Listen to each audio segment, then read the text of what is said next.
नमस्कार, स्वागत है आपका द फोर्थ स्टेट यूट्यूब मंच पर। मेरा नाम है रविंद्र सिंह शोरान। संसद की कार्रवाई लगातार बाधित हो रही है।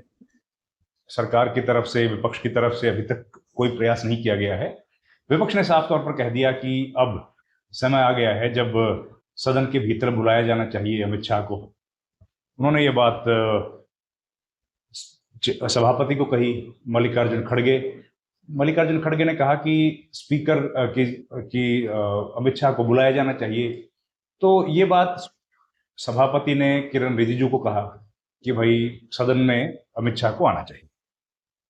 आप जरा सदन की जो फीलिंग्स हैं, क्योंकि वो सीधे तौर पे तो सभापति बोल नहीं सकते हैं, लेकिन उन्होंने कह दिया कि सदन की फीलिंग्स ये हैं कि अमित शाह हाउस में आए।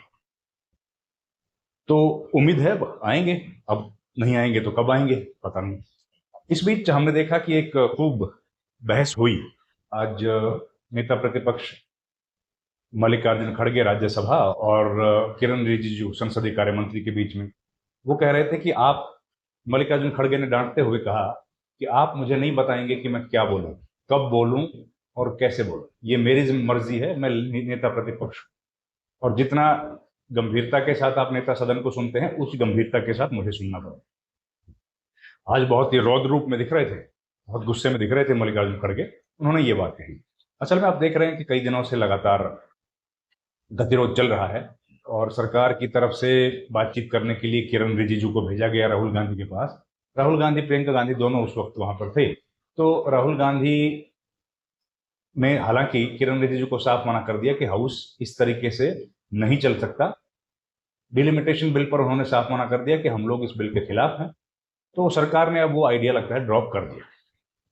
अब उस पर सरकार आगे बढ़ती लग नहीं रही है, संभावना कम है। हालांकि चर्चाएं चल रही हैं कि स्पेशल सेशन आएगा और ये सब, लेकिन स्पेशल सेशन में देखिए दो बातें हैं।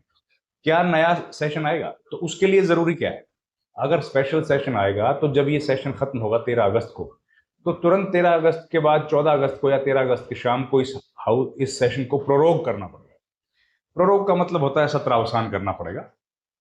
और अगर सत्रावसान हुआ तभी नया सत्र बुलाया जा सकता है। अगर इसी को साइनेडाइड किया गया तो फिर केवल इसी सेशन का एक्सटेंशन होगा, फिर वो सत्र विशेष नहीं होगा। तो मुझे लगता है सरकार तभी बुलाएगी जब सरकार को इस बात का एहसास होगा कि अब उनके पास नंबर है और अब वो सेशन बुला सकते, ये है। लेकिन किरण रिजिजू के साथ जो बैठक हुई 50 मिनट की, उसमें ये बात अब स्पष्ट तौर पर आ गई है कि राहुल गांधी ने उनको साफ इनकार कर दिया कि इस तरीके से नहीं चलेगा। राहुल गांधी ने यह भी कह दिया कि अमित शाह को तो सदन में आना पड़ेगा और जब तक सब अमित शाह सदन में नहीं आएंगे तब तक कार्रवाई नहीं होगी। देखिए, हम लोग लगातार आपको ये बात कह रहे हैं कि हाउस के अंदर इस तरह का गतिरोध कोई नई बात नहीं है, पहले भी हमने देखा। उस गतिरोध को दूर करने के लिए विपक्ष के जो नेता हैं उनसे मुलाकात, बातचीत, सलाह मशवरा 2-3 लेवल पर किया जाता रहा है। पहला लेवल जो संसदीय कार्य मंत्री वो है। संसदीय कार्य मंत्री नेता प्रतिपक्ष के साथ बातचीत करते हैं, उनके जो इश्यूज हैं उनको सुनते हैं और उसके बाद उनका समाधान करने की कोशिश करते हैं, उस लेवल। दूसरा लेवल ये है, यूपी की बात कर रहा हूं। दूसरा लेवल ये था कि पहले लेवल में कमलनाथ या पवन बंसल, गुलाम नबी आजाद, ये लोग मिलने की कोशिश करते थे, बातचीत करते थे। अगर मामला यहीं सुलझ जाए तो कई बार ऐसा होता था कि मामला इनसे नहीं सुलझता, तो फिर और सीनियर लीडर्स जो हैं, पी चिदम्बरम, फिर प्रणब मुखर्जी और सुशील शिंदे, इस तरह जो सीनियर लीडर्स थे, ये लोग जाते थे, बातचीत करते थे, मामले को सुलझाने। इस तरह की घटनाएं कई बार होती थी।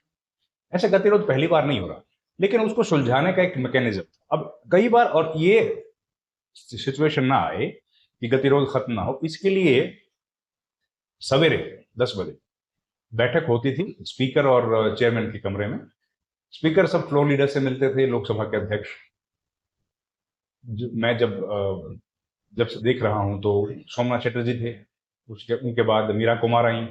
तो बैठक रेगुलरली 10 बजे होती थी। उधर सोमनाथ चटर्जी थे और दूसरे हाउस में भैरव सिंह शेखावत थे और मोहम्मद हामिद अंसारी थे। तो सवेरे 10 बजे बैठक होती थी और उसमें बातचीत की जाती थी कि किन मुद्दों पर हम लोग चर्चा करेंगे, किस मुद्दे को छोड़ देंगे।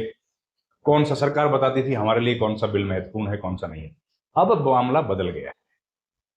अब सरकार की तरफ से बातचीत नहीं हो रही है। सरकार ना कोई कोशिश करती है बातचीत करने की, ना सरकार की तरफ से पहल होती है। और ये देखिए, क्वेश्चन आवर और जीरो आवर ये किसके लिए होते हैं? ये तो सदस्यों के लिए होते हैं। सरकार का जो काम है वो तो विधायी काम है। सरकार विधायी काम कब करती है? 2 बजे के बाद। और उसके पहले क्या होता है? क्वेश्चन आवर, जीरो आवर, ये तो सरकार का है। ये तो आम आम सांसद का है। तो इसमें आम सांसद को इसका नुकसान होता है, सरकार को इसका बेनिफिट है। क्योंकि सरकार तो अब भी, जब हम लोग बात कर रहे हैं, तो सरकार अपने बिल पास करवा देती है। सरकार अपनी तरफ से सारे बिल पास करा रही है, सरकार को कोई दिक्कत नहीं हो रही है। लेकिन विपक्ष जो है, उनकी मांग पूरी नहीं हो रही है, और अमित शाह अभी भी हाउस में आके बयान देने के लिए तैयार नहीं है। अब अगर स्पीकर ने बोल दिया है, स्पीकर ने, चेयरमैन ने बोला है, तो क्या अब अमित शाह आएंगे हाउस में? ये एक बड़ा सवाल है। क्योंकि स्पीकर अगर कोई बात बोलते हैं तो वो बात तो मिनिस्टर्स को सुननी चाहिए। लेकिन किरण रिजिजू ने को उन्होंने आज डांटते हुए कह दिया कि it is my right to speak in parliament. मैं आपको पढ़ के बता दूं पूरा। What to it is my right to speak in parliament, और कब बोलना है, क्या बोलना है, ये मैं डिसाइड करूंगा। आपको मैं ये बाइट सुनवाता हूं, सुनिए जरा।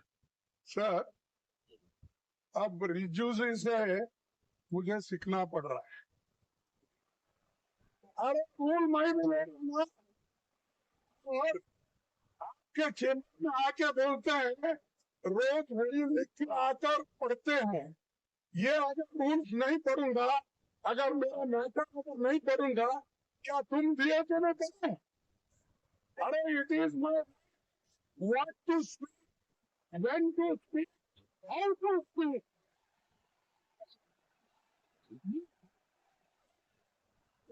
Because this rule is